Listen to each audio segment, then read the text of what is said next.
Oh boy, oh boy, oh boy. So, you guys are new to the channel. I talk about college football, and you see through my title name here, I talk about Florida State and FAU because that's where I graduated from. I graduated from both schools, and I talk about college football in general. I have not made a video in a while. I had said when I started the channel that I was gonna make videos based on how I felt and just like if I wanted to make a video, I'll make a video. It's time. It's time to make a video. So in the background, you guys are gonna see I guess you call it a highlight video, but it's really just you know, a killing spree, Halo term there, of just Boston College just absolutely whooping on Florida State. So yeah, my teams are currently 0-4.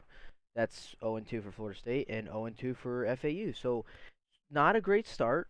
I do not see, at least for FSU, I do not see it getting much.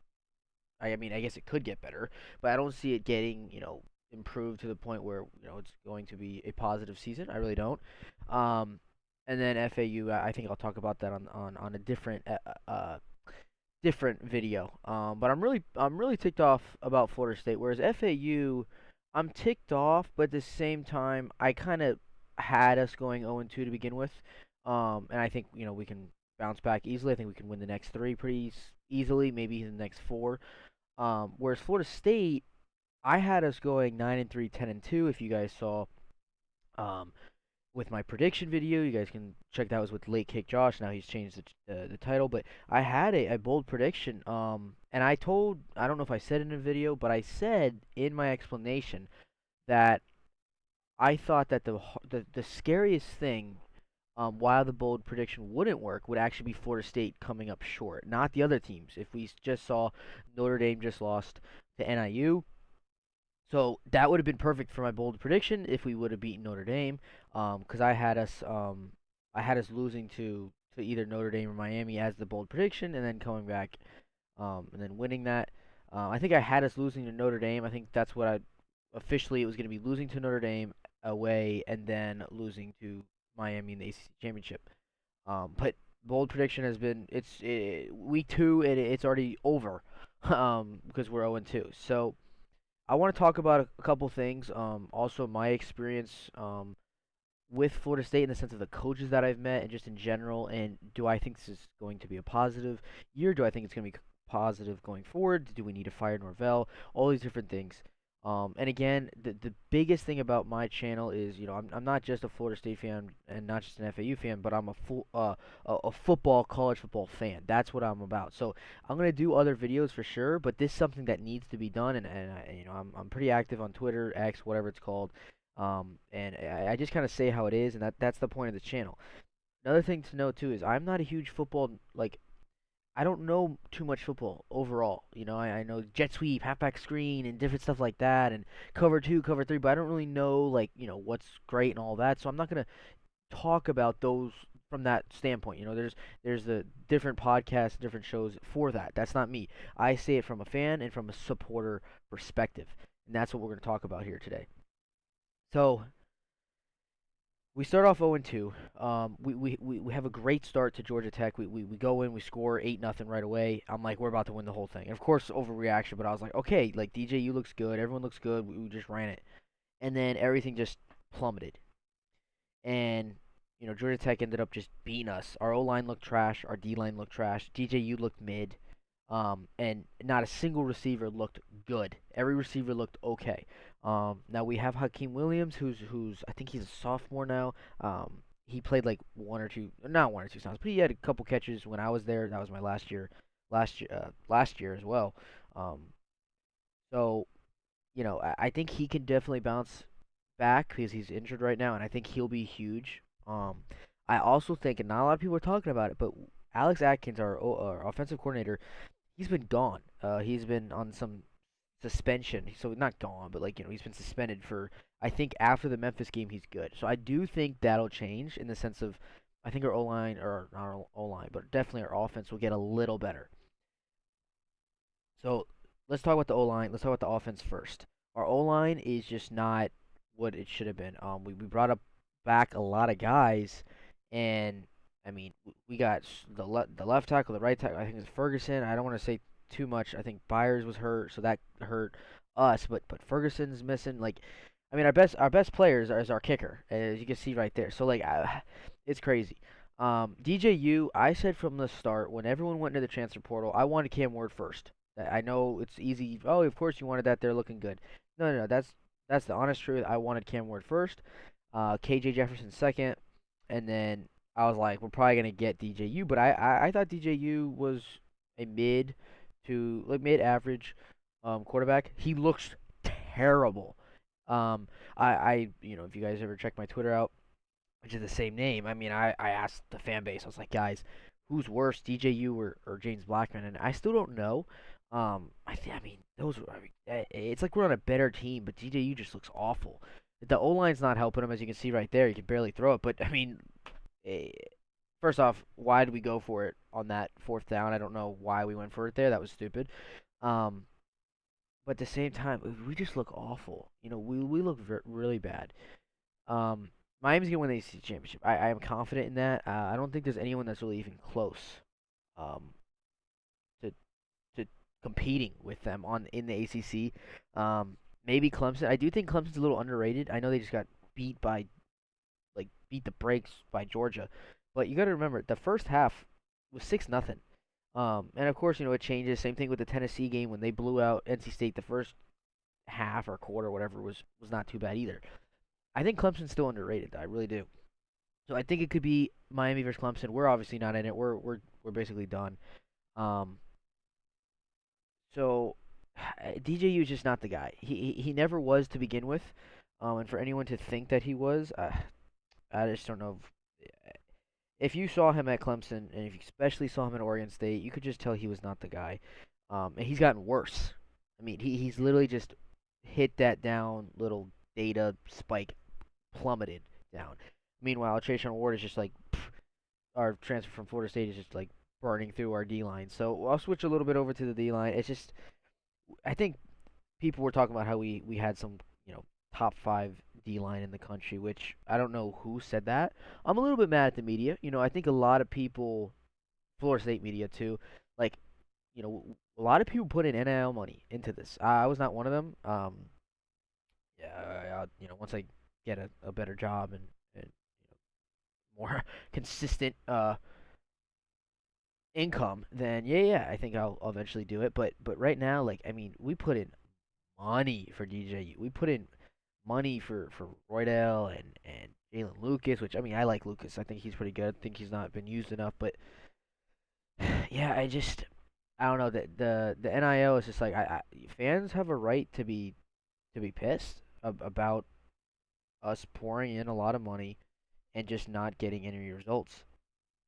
Um, so I think that's. I mean, our kicker looks great, and I'm so happy for Ryan because he was someone that when I was there, people we were booing him. I wasn't really booing him. For I did think like I was like, wow, like okay, we might need a new kicker here. But to boo the guy after like half a season, I was like, I don't know. Maybe I was booing. I don't remember. I don't think I was. I was definitely like, I don't know, if this is the guy. But Norvell trusted him. And this leads me to the last part that I'll get to before I go into, kind of reshaping my predictions here. And that's so, I've worked in, college football. I work at FAU. I've worked at FAU. I've wanted to get into Florida State, or in the sense of try to work at Florida State, and so through that, I have a lot of opportunities to meet different people. And this is something that I haven't tweeted out yet, but I really need to. And I know it's not saying much with the coaches that you guys are about to hear, but I think it has some weight to it. And again, I'm just a supporter. I'm not some football nerd that knows like what are great scheme coaches and different things like that. But here's what I can tell you. I have met Coach Taggart when he was at FAU, and that's we're at the bottom of the barrel there. I have met Coach Jimbo Fisher when he was at Florida State with Jameis Winston. I've met Jameis Winston too. So I've met Jameis Winston. I've met Jimbo Fisher, Coach Fisher. I have met and worked with Coach Herman. Um, so those are three coaches right there. Now, when I met Coach Fisher, I was like what, 14, 15. When I met not Herman, Taggart, I was 20, 21, and then Herman, 24, 25. And then I've recently met Norvell as well, Coach Norvell, around 24, 25. Here's what I can tell you guys, and this is why I'm gonna say we're gonna be okay. Now, we're not gonna be okay this season, and we'll get through that in a little bit. But let me tell you right now that Norvell, the moment I shook that man's hands, I literally the words that kind of came to me was God was in my hands. And I'm not trying to be religious. I'm just saying, like, I was like, dude, God. I was like, this man cared about each person. When I met him, before I even met him, they were walking down the path to go to the facility, and he was talking to a player. And the passion he had, there's no cameras around, there's nothing. The passion he had for this player, there's an ad, so just let that go. Um, to talk to about this guy. Maybe he was going down. I don't know what it was, but just like to boost him up, I was like, that's pretty cool. Yeah, that's kind of interesting. And I know coaches have that, but then someone introduced me about like, oh, this is so and so. And he just was like, he wanted to know who I was and different things like that. And there were no cameras around. He didn't need to do that. In the moment he shook my hands, I go, he got us. Mike got us. And I truly believe that. I really do. When we were 2 losing seasons, I didn't know. But I said give him 3 years. And then that third year was when I was there, 10-3. And then the fourth year, 13-0. So, you know, that's huge, right? Um, I know if I ever get big, they'll go back and watch this and say, "Oh, 13-1." We went 13-0. Our team that was the real team went 13-0. I'm not going to UCF it, right, and say we were the Nats champions because we weren't, but we did at one point. We're undefeated ACC champions 13-0. So, yes, we were 13-0. So, back to my point though. Norvell, Coach Norvell, he's got us, all right? Here's the problem. Our players suck this year, all right? There's no buy-in, there's no leadership. So, he's got us, but the players don't. So, this year it's not going to be good, all right? And so here are my closing thoughts. We got Memphis, Cal. I'm just going to go run it. Memphis. We might actually lose this game, okay? Now, thankfully, we got Florida State changing the music back to where it was. If you guys saw that we weren't doing the war chant during the third down. I don't know what's going on. But we got it back. Okay, I think it's gonna be close. I think we're gonna beat them. Very close. Very close. Now we got Cal. They look great. Well, not great, but for Cal, they look good against Auburn. It's it's at Tallahassee. I would love for us to say we're gonna win that. I'll say we're gonna win, and we're gonna have a 2-game bounce back. But I am a very realistic person here. We got SMU next. I want to say, like, I think we can win that game. SMU looks like trash too. So I'm gonna say we're gonna win 3 in a row. Okay. I don't like it. I don't like it, even when I'm saying it. But these teams aren't that good. I think of the three, I would say Cal's the one we'd lose to. I'm not worried about SMU. I'm really not. Clemson, we're gonna lose to. All right. There's my realistic. We're losing to Clemson. All right. Let's move on. It's it's gonna be a defensive battle, but it's not gonna be a defensive battle. Okay. They know DJ. You need to get a job. They know him. So they're and he's just who he is. Clay I can't even say Clay Klubnik. Is he great? I mean, part of it's maybe the Riley offensive coordinator deal. Either way, yeah. Duke, we've never lost to Duke in history, so I'm gonna say we're gonna beat Duke. We're gonna lose to Miami. We'll beat North Carolina. We're gonna lose to Notre Dame. We're gonna beat Charleston Southern, and unfortunately, I do think we're actually gonna lose to Florida. That's the new thing. So went from 9-3 to 10-2 to freaking. We already have 2 losses, 3 losses, 4, 5. I got 6 losses. Um, 6-6. So that's my recap, guys, and I hope you guys enjoyed it. Um, we're gonna get back. Mike got us. He's got us, and that's what we need to. That's we got him. He's got us. Just maybe not this year. So thank you guys so much for watching. Um, look forward to the next one. Peace.